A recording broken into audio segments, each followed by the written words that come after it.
This is Peter Kahn here with the Fight Guys and also a CBS Sportsline and Forbes boxing contributor.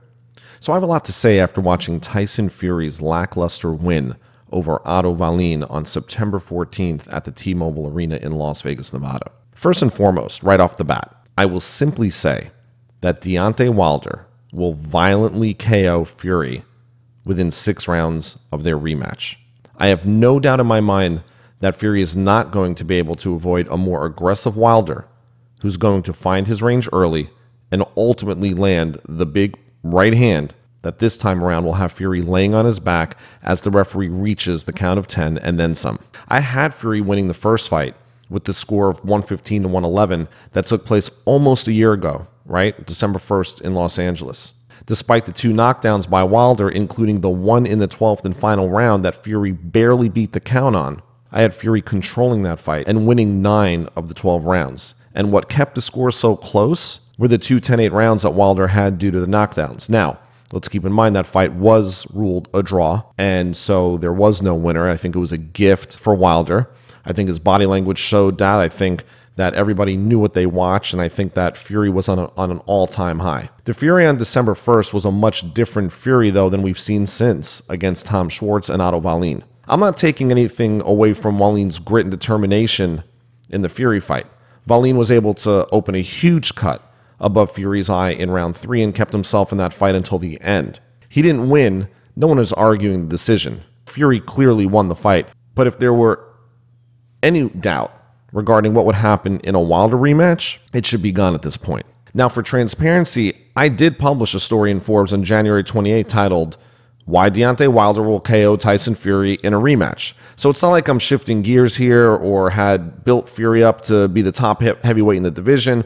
I simply felt that Wilder ran out of time and realized it was too late by the time he found his range and was able to land the knockout punch. I also feel that Fury was extremely motivated in the first fight, coming off of a great camp, being in great shape, mentally, physically. He was ready to fight, while Wilder weighed a career low of 212 pounds. And from what I heard behind the scenes from Wilder himself and his manager, Shelley Finkel, was that Wilder was truly battling a cold that week and wasn't at full strength and didn't want to make a big deal about it. Now, to quote myself from my January story, I said, "The second time around is going to be a different story. First and foremost, Wilder knows what to expect. Wilder's inability to get off and let his hands go in the first fight was because he was having a hard time adapting to Fury's awkward style, head movement, and excellent footwork.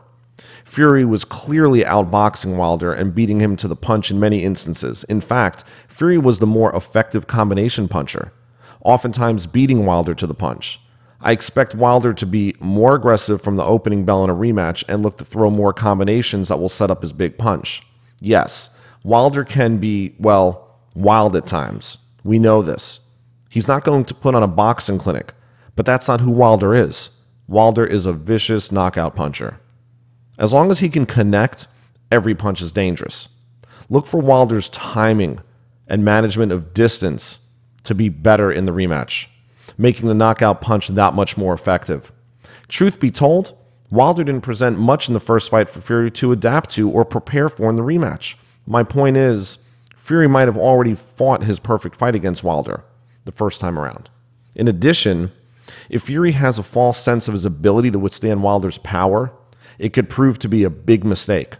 I see Wilder starting much faster in a rematch and looking to get Fury in trouble early, working behind his jab and letting his hands go. It might just be a matter of time before Wilder connects with the knockout blow that eluded him in the first fight.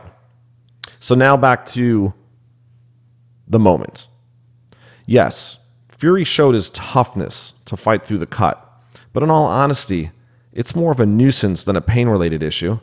Yes, it was affecting his vision, but he also had the physical attributes and height and reach and even footwork and hand speed in which he could have made this fight a lot easier for himself despite the cut.